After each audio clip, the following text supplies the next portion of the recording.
bigarren saioarekin hasiko gara, Jon Nikolas dago gurekin. Jon da arlo askotan ibilitako bat, bere profesioa aparejadorea, baina aparejadorek bezala beti mapak goitik hasita, azken etxearen txokoaren instalazioraino ikusi du Euskal Herriko historia, ez bakarrik historia baita Euskaren jatorriko hainbat kontu, herrijari buruz bebaioki genuen Eginarbeirako biltzarrean, eta beste barik hemen nire ordez egon garzen Zagirrenteria, baina amaiu, nara eta bere semea gaixotu da, larrialdietan daude, eta biali dizkigu Jon Nikolasi egin behar dizkigun galderak. Jon Euskaldun berria da, baina, kostatzen zeio gauzatuk azaltzea eta elkarrizketa erderaz egingo du. A ver, Jon, nos pone aquí saber que te preguntemos dónde naciste, tu infancia, qué ambiente viviste respecto al euskera. Cuéntanos un poco. Bueno, nacer en Bilbao, otros nacen en Cruces todo el mundo, yo nací en Bilbao. Pero normalmente siempre me he reconocido como de Algorta, porque es donde he vivido, en el barrio de Salsidu, entre lo que es Algorta arriba y la zona de Santanalde. El barrio en el que vivíamos en aquella época pues era medio euskaldún. O sea, yo me enteré de que el soranguille era una lagartija cuando fui a estudiar a Barcelona. Mientras tanto había dicho siempre soranguille, y un día que lo dije allí en la pensión soranguille, y se me rió un Balbino, uno de Bilbao, tiene unos almacenes, no sé si me de seguir en las tiendas en Indaucho, pues dejó de aparejador, pero me dijo, se rió, y dice aldeano. Bueno, pues en ese nivel, en casa, Aita hablaba euskera, una tía mayor también hablaba euskera, Ama no, y en la vivienda pues había 3 familias que hablaban euskera, pero no se transmitió. Lo que pasa es que yo de recuerdos de infancia tengo cantidad de palabras que las he estado manejando muchas veces sin saber la profundidad que tenían en cuanto al euskera. Es una de las cuestiones que la pongo de introducción, pero que no es la principal. El hecho es que el ir a la escuela y el ir al instituto en Bilbao pues me abrió otros horizontes que los del barrio. En el tema de estudiar luego en Barcelona pues fue también más apertura pues a otra serie de culturas. La cultura que yo veía incluso en Barcelona cuando nosotros ya estábamos pues en los años aquellos 50 y tantos introducidos en el grupo Ekin, que éramos la gente que tratábamos de estudiar y de comprometernos con un abertzalismo que le habíamos frenado después de la guerra. O sea, el hecho de los años 50 pues era cuando yo tenía 16 años, pues una etapa que se contaba en casa en algunas. La transmisión no fue homogénea en todas las familias. Y el trabajo que empezamos nosotros en Ekin pues era primero recoger libros para poder estudiar, porque no había con el franquismo absolutamente ninguna documentación ni posibilidad de tener otros conocimientos que lo que nos habían transmitido en casa o en la familia.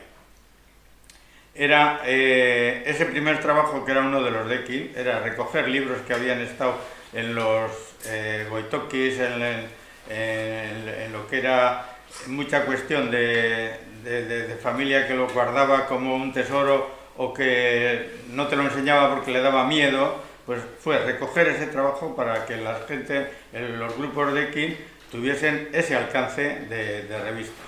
Posiblemente también eso nos introdujo en el hecho de que a la que le dejamos de bibliotecaria, que era la que daba luego a cada uno de los que le iban pidiendo un libro, le hacía el control de la devolución, pues tenía unos hermanos que habían ido a Venezuela y de allí nos mandaban libros y empezaron a llegar por marinos pues libros de Ekin, que era toda la documentación que nosotros en aquellos años teníamos. Yo sigo teniendo libros de aquella época, algunos le dejas a alguien y ya sabes lo que pasa, que no te lo devuelve.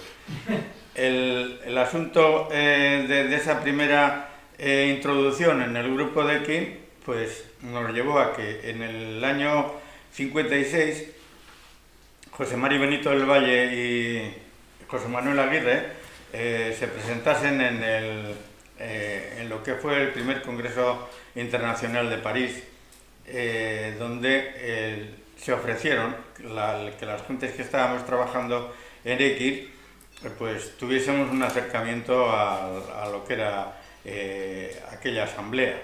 Y en esa asamblea se hizo un trabajo que en Algorta, nosotros en el año 56, desde lo que es San Ignacio, en Algorta, en la parte alta donde está el ayuntamiento, hasta Goyerri en Guecho, pues descubriésemos que había de 900 y pico familias que analizamos, una por una, un 63% de gente que el padre y la madre hablaban euskera.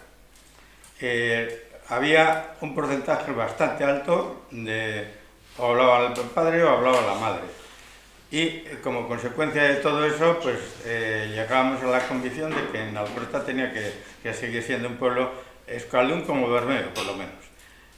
Resulta que no era así, porque del 63% solamente un 3% de las familias que vivían en Algorta enseñaron a sus hijos, le transmitieron el euskera.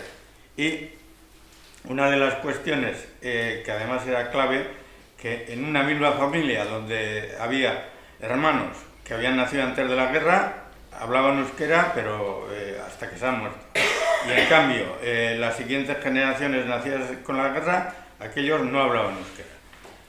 Todo eso daba un momento pues, importante de lo que podía haber sido y no era el pueblo de Algorta.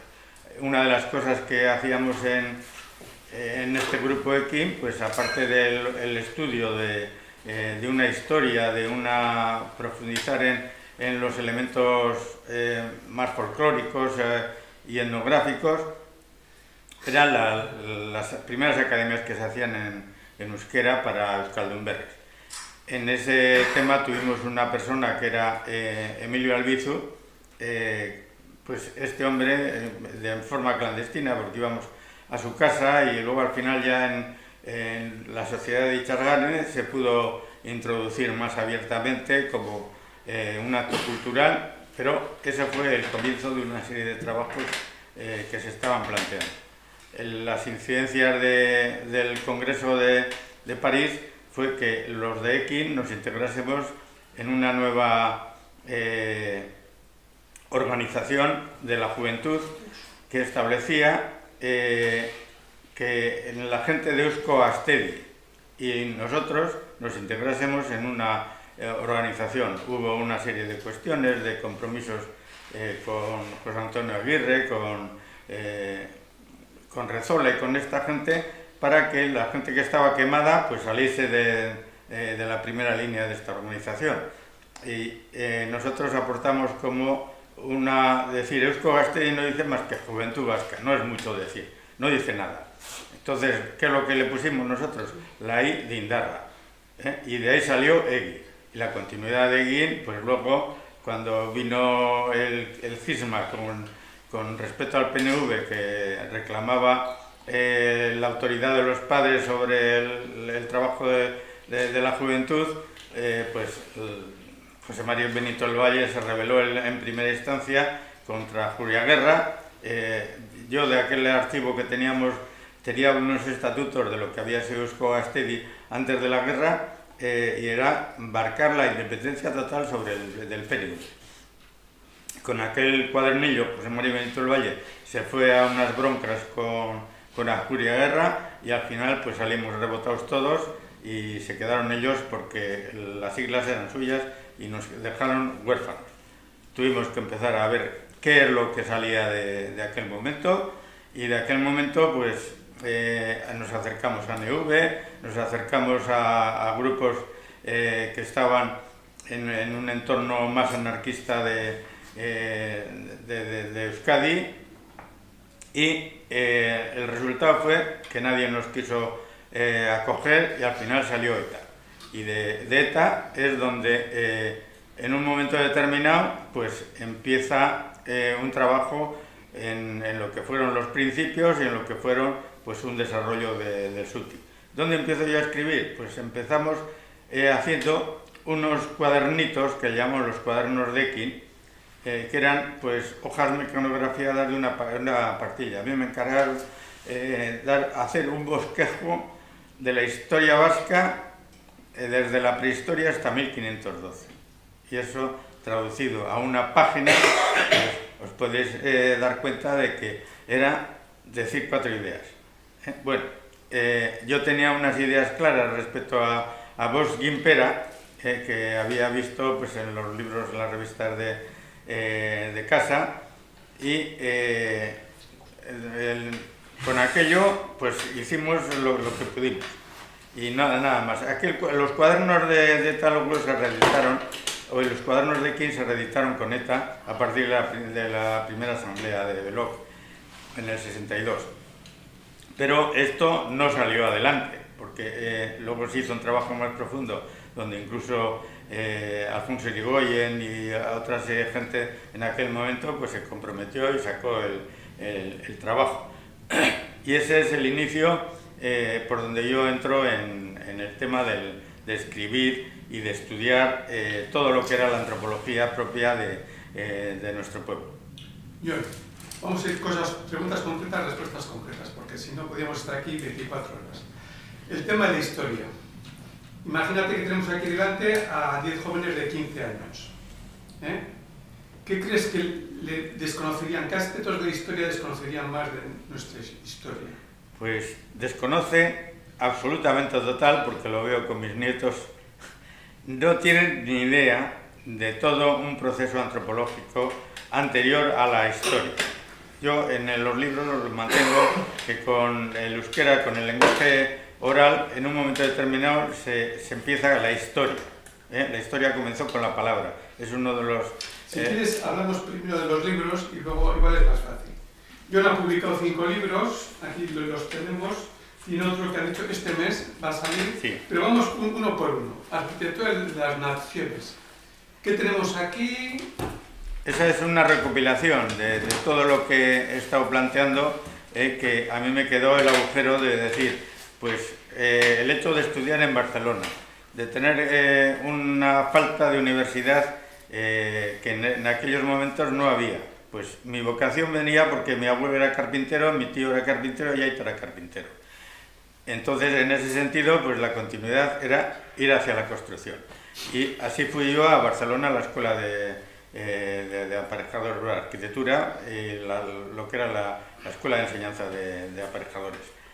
Y el contacto que se tenía allí con los catalanes era mucho más rico que el que teníamos nosotros. Aunque nosotros estábamos ya militando en la clandestinidad, lo nuestro era pues puramente anecdótico. En cambio, en Cataluña se veía ya una serie de elementos con una formación muy importante. Yo, viví, no es que participase, porque eso nosotros corríamos delante de los grises que querían subir con los caballos por la escalinata de la escuela, de la universidad vieja. Y cuando a Pujol le maltrataron, le zurraron, tuvieron 7 días por ser el presidente de los Luises y levantarse a cantar al escador en el liceo, la gente que discutía allí en la universidad pues era gente que no era de nuestro temperamento. Lo nuestro era encontrarnos con alguno de ahí y empezar a discutir. Encontrarnos con alguien del PNV en eso, la discusión era de inmediato, y si podías echarle la mano al cuello, pues a lo mejor se la echabas. El tema, aquellos eran educadísimos. Participé yo en una en la que estaba unos de medicina que eran de Girona y otros del PSUC que eran de Barcelona. Y aunque mantenían tesis totalmente enfrentadas en todo, con respecto a la independencia y a la no independencia, y que cuando acabe el franquismo nosotros tendremos lo que estáis pidiendo vosotros, como decían los del PSUV. Así eran todas las conversaciones, pero eso no quita que no fuesen violentos, porque yo en aquellas manifestaciones que nos siguieron los grises a caballo por la universidad, yo he visto dar vuelta a tranvías en el final de las Ramblas, y en la Plaza Cataluña allí la gente corría a desbandadas porque venían los grises con caballos y detrás. O sea que violencia no se practicaba como se empezó a pensar aquí en combatir, sino que aquella era una violencia de que la rabia llevaba a ese tema. Y en aquel momento la gente educada del PSUV también le he visto yo dar la vuelta a los tranvías. Ese tema centra un poco lo que es el momento en el que allí descubres pues, muchos conocimientos que les daba la Universidad Catalana. Entonces te das cuenta, una universidad catalana que funciona desde el siglo XII alimenta mucha capacidad de estudio y sobre todo la reflexión y la discusión en ese plan educado que yo observaba. A través de todo aquello yo pienso que si hubiese tenido aquí una universidad más cercana a las letras no hubiese estado centrado en ladrillos y construcción. Pero el resultado de todo aquello es la búsqueda de cómo se puede completar todo aquel bosquejo de historia que habíamos dejado ahí empantanado porque no teníamos ni idea de absolutamente nada. Entonces, cualquier joven que se encuentra hoy en día tiene unas lagunas tan grandes como las que teníamos nosotros, porque la universidad no educa. Lo que hacen en un momento determinado aquí es plantearse unos campos que son tecnológicos, son especialistas, pero no traducen lo que es el ánimo de la vida social y de la vida cultural de nuestro pueblo, ni siquiera la historia. La historia es desconocida. Si no ha habido una transmisión familiar, la mayoría de las personas no tienen ni idea de lo que es la historia de Euskal Herria. Bueno, pasar un poco el primer libro y intentar un poco el inicio el libro en realidad se centra en eso que yo llamo, ese no es el primero, es Arquitectura de las Naciones. Sí. Que en Arquitectura de las Naciones hago un análisis de lo que puedo entender que desde la identidad, la lengua y luego la historia de la prehistoria más lejana, centra lo que es la base de lo que yo llamé en ese momento nichos ecológicos y culturales del aislamiento en la cornisa asturpirinaica perigordina, que era la definición que hacía Pons Gimpera. Explica un poco, porque eso es un poco, de ahí han salido muchas cosas más tuyas. Explica un poco lo que es el nicho ecológico que le llamas tú, sí. Que se llama desde Asturias, todos los Pirineos, toda Aquitania y hasta el Perigord, ¿no? Más o menos, ¿no? Bueno, hasta Loira. Hasta el Loira. De Loira al Ebro cogiendo Cantabria y Asturias. Eso es. Y que hay permanentemente durante 50.000 años, de forma más o menos estable, unos grupos humanos que sería luego donde salimos los... Bueno, yo hago el análisis desde una etapa del ciclo EL, que es un momento de nuestra geología, por llamarle de una manera, donde los protagonistas principales fueron los hombres de lo que llamaron neandertales.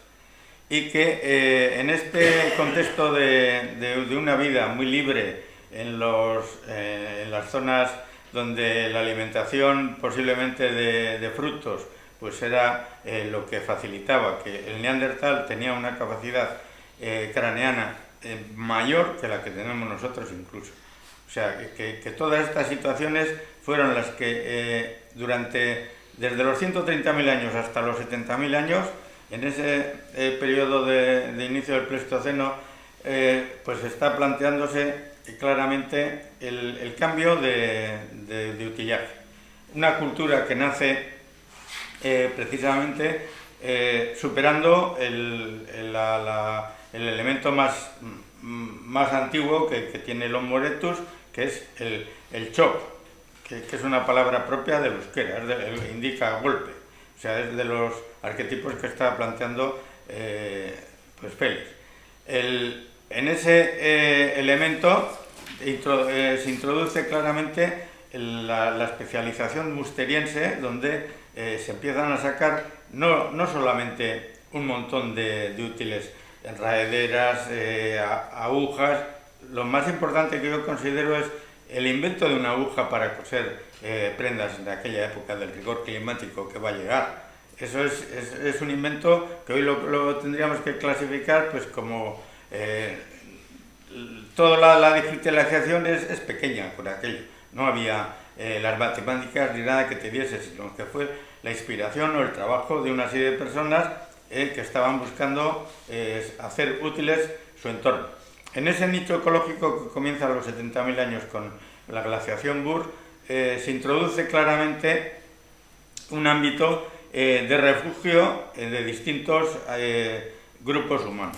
Esos grupos humanos que son los que ocupaban en lo que podíamos llamar Eurasia y la parte igual norte de África, lo que es el actual el Magreb y toda esta zona, el hemisferio norte cobija a los neandertales entre los 130.000 y los 70.000 años con apariciones que cada día se están controlando y comprobando más como hitos y registros de la arqueología.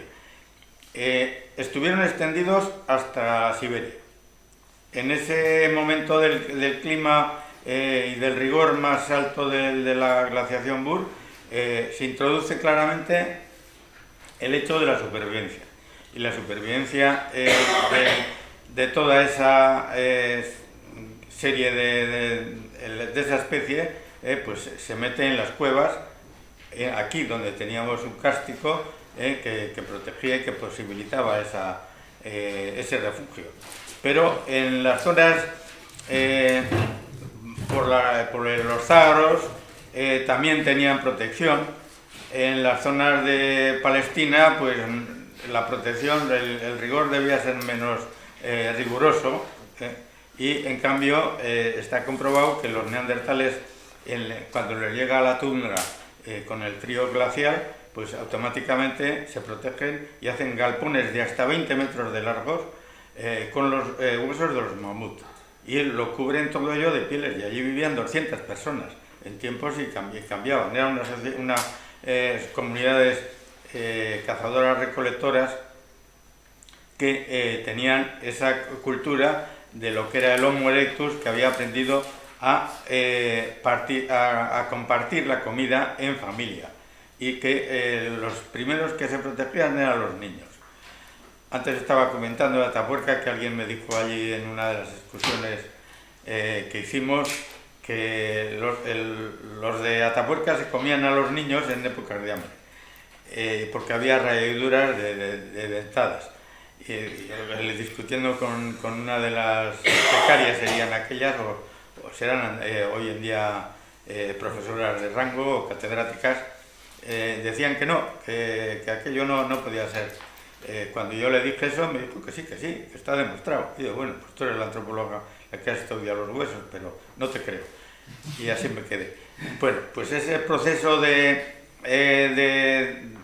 convivencia, que en un momento determinado, cuando llega el rigor, se manifiesta claramente en el nicho ecológico que se crea desde lo que es el Loira hasta lo que es la zona de Astur Pirinaica Perigordina. Esta es la zona donde todas las cuevas se conocen cantidad de representaciones de una cultura. La cultura neandertal no transmite más que la instrumental, pero con la cultura instrumental maneja una serie de monosílabos que son en su momento los que dan prueba de que tenían un lenguaje oral ya en ese tiempo, y que ese lenguaje oral, que los paleontólogos del habla pues lo centran en 14 a 16 fonemas, entre los que dicen que no puede haber más que 3 vocales, A, I, U, y luego el resto consonantes, y algunas con repeticiones. Pero eso es un tema totalmente a comprobar. Todo lo que hemos estado viendo la mañana yo creo que es muy importante para centrar todo este proceso. La convivencia que hacen los neandertales, que le transmiten la cultura del musteriense a nuestra especie anterior, es algo muy importante. También se comunican con palabras, y esas palabras son las que van dando forma a que el euskera estuviese en los orígenes de esta lengua. ¿Cuándo se produce esto? Pues aquí está claramente identificado por las pinturas que tienen 45.000 años. Hay muestras de un caballito que es una maravilla. Es un caballito en asta de mamut de 6 centímetros de longitud, que es tan perfecto, que está guardado en una caja fuerte de Alemania donde lo encontraron, y debe tener un valor incalculable que no lo llevan a los museos. Y es patrimonio de alguien que lo recogería en su momento. Ese elemento de lenguaje oral que está representado en las figuras, dices, ¿cómo puede ser posible que la representación de los animales sea algo tan realista? Porque se fundamenta precisamente en que las personas que estaban haciendo esas figuras en las en todas las cuevas del Alto Garona, en Ariegue, en toda la zona del Pirineo y en la falda meridional también, pues tuviesen que hacer de memoria, porque no tenían el caballo allí para pintarlo en el techo ni en las paredes de la cueva, y con una iluminación pues que eran poco más que brasas de estas con algún potaje que le podrían hacer de grasas. Pero esa es algo importante. Las figuras animales son de lo más realistas que hay en todas las representaciones. En estos mismos momentos que estamos diciendo, de otros nichos ecológicos, existe la figura del toro, existen las figuras de gente andando, pero hay camellos, elefantes, pero no tienen el realismo que tienen las figuras de lo que es el nicho ecológico y cultural de la antigua escuelería. El hecho propio de que en ese momento, cuando hace 30.000 años desaparece la especie Homo sapiens en neandertales, es cuando toma mayor protagonismo nuestra especie. Y nuestra especie pues arranca posiblemente de unos momentos en el que hubo una bifurcación en el Homo erectus y se plantean las dos líneas de supervivencia. Pero en esa línea es donde se incrusta la comunidad que tuvo que convivir en el nicho ecológico y cultural de la antigua Euskal Herria, dando origen al euskera. El euskera es anterior a cualquiera de las otras lenguas que se puedan manifestar en todo ese ámbito del hemisferio norte. Hoy en día se habla de preindoeuropeo y entonces ahí nos clasifica. Pero hablan de indoeuropeo y también nos quieren clasificar en eso. Yo discrepo tremendamente que nosotros podamos ser una cultura preindoeuropea o indoeuropea. Los arios son los que en el siguiente libro, que es el Surco de Babel, ella analizo más lo que es la primera invasión del mundo.